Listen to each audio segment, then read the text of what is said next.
top 5 movie indies that will blow your mind. So number 1, Incendies. Dennis വില്ലിയന്റെ സംവിധാനം ചെയ്ത സിനിമയാണ്. Prisoners, arrival, Doon part 1, part 2 എന്നീ സിനിമകൾ direct ചെയ്ത സംവിധായകനാണ്.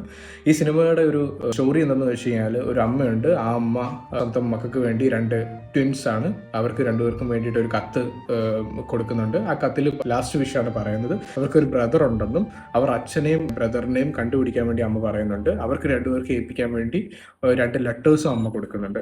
സോ ഈ 2 കുട്ടികളും ആ ബ്രദറിനെയും അച്ഛനെയും തപ്പി ഇറങ്ങുന്നതാണ് ഈ സിനിമ.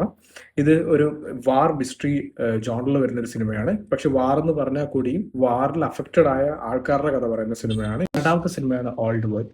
നമ്മുടെ പ്രോട്ടോഗോണിസ്റ്റിനെ കുറെ വർഷങ്ങളായിട്ട് ഒരിടത്ത് തടവിലാക്കുകയും സെൽഫോൺ, കുറച്ച് പൈസയും ഡ്രസ്സും ഒക്കെ എടുത്ത് അയാൾക്ക് പുറത്തു വിടുകയും ചെയ്യാണ്.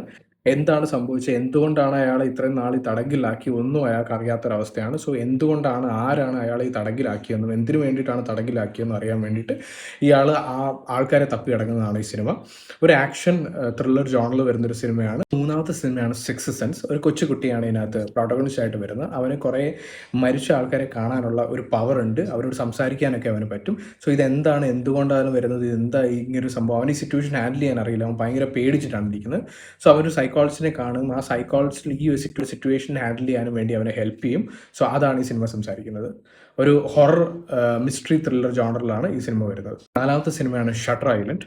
മാർട്ടിൻ സ്കോർസെസി ഡയറക്റ്റ് ചെയ്ത സിനിമയാണ്. The departed, taxi driver, the wolf of wall street എന്ന് പറഞ്ഞ സിനിമകളൊക്കെ ഡയറക്റ്റ് ചെയ്ത ഡയറക്ടറാണ്. ഷട്ടർ ഐലൻഡ് എന്ന് പറഞ്ഞ സ്ഥലത്ത് ഒരു മെന്റൽ ഹോസ്പിറ്റലുണ്ട്. അവിടെ ഒരു പ്രിസണർ തന്നെ കാണാതാവുകയാണ്. സോ ഇതെങ്ങനെ, എന്ത് സംഭവിച്ചു എന്ന് അന്വേഷിക്കാൻ വേണ്ടിയിട്ട് 2 ഇൻവെസ്റ്റിഗേറ്റീവ് ഓഫീസേഴ്സ് അവിടെ വരികയും ഈ ഒരു ഇഷ്യൂ സോൾവ് ചെയ്യുന്നതാണ് ഈ കഥ പറയുന്നത്. ഒരു മിസ്റ്ററി ത്രില്ലർ ജോണറിൽ വരുന്നൊരു സിനിമയും കൂടിയാണിത്. അഞ്ചാമത്തെ സിനിമയാണ് ഗോൺ ഗേൾ. ഡേവിഡ് ഫ്രിഞ്ച് സംവിധാനം ചെയ്ത സിനിമയാണ്. ഫൈറ്റ് ക്ലബ്, 7 എന്നീ പറഞ്ഞ സിനിമകൾ സംവിധാനം ചെയ്ത ഡയറക്ടറാണ്. ഹസ്ബൻഡ് ആൻഡ് വൈഫിന്റെ കഥ പറയുന്ന സിനിമയാണ്. ഒരു ഹസ്ബൻഡ് വൈഫിനെ കാണാനില്ലെന്ന് പറഞ്ഞിട്ട് ഒരു കംപ്ലൈന്റ് രജിസ്റ്റർ ചെയ്യാണ്. മീഡിയാസ് ഒക്കെ വരുന്നു, ഈ സിറ്റുവേഷൻ കാര്യങ്ങളൊക്കെ കവർ ചെയ്യുന്നു. മീഡിയയോട് സംസാരിക്കുന്ന സമയത്ത്, പോലീസിനോട് സംസാരിക്കുന്ന സമയത്തൊക്കെ ഹസ്ബൻഡിനൊട്ടും ഒരു സങ്കടമോ കാര്യങ്ങളോ ഒന്നുമില്ല. സോ മീഡിയം ഭയങ്കര സസ്പീഷ്യസ് ആവണം, എന്താണ് ഭാര്യയ്ക്ക് പറ്റിയെന്നുള്ളൊരു വേവലാതിയും കാര്യങ്ങളൊന്നും ഹസ്ബൻഡില്ല. സോ ഇത് മനസ്സിലാക്കി മീഡിയ ഇതിനെപ്പറ്റി റിസർച്ച് ചെയ്യുകയും എല്ലാവർക്കും സംശയം തോന്നുന്നത് ഈ ഒരു ഹസ്ബൻഡിലേക്കാണ്. സോ അന്വേഷണവും കാര്യങ്ങളും എല്ലാം പോകുന്ന ഹസ്ബൻഡിന്റെ വഴിക്കേക്കാണ്. സോ എന്താണ് ഭാര്യയ്ക്ക് സംഭവിച്ചത്, ഭാര്യ എവിടെ പോയി, ഹസ്ബൻഡ് ഭാര്യ എന്തെങ്കിലും ചെയ്തതാണോ എന്ന കാര്യങ്ങളാണ് ഈ സിനിമ ബാക്കി സംസാരിക്കുന്നത്. ഇതൊരു മിസ്റ്ററി ത്രില്ലർ ജോണറിൽ വരുന്ന ഒരു സിനിമ കൂടിയാണ്.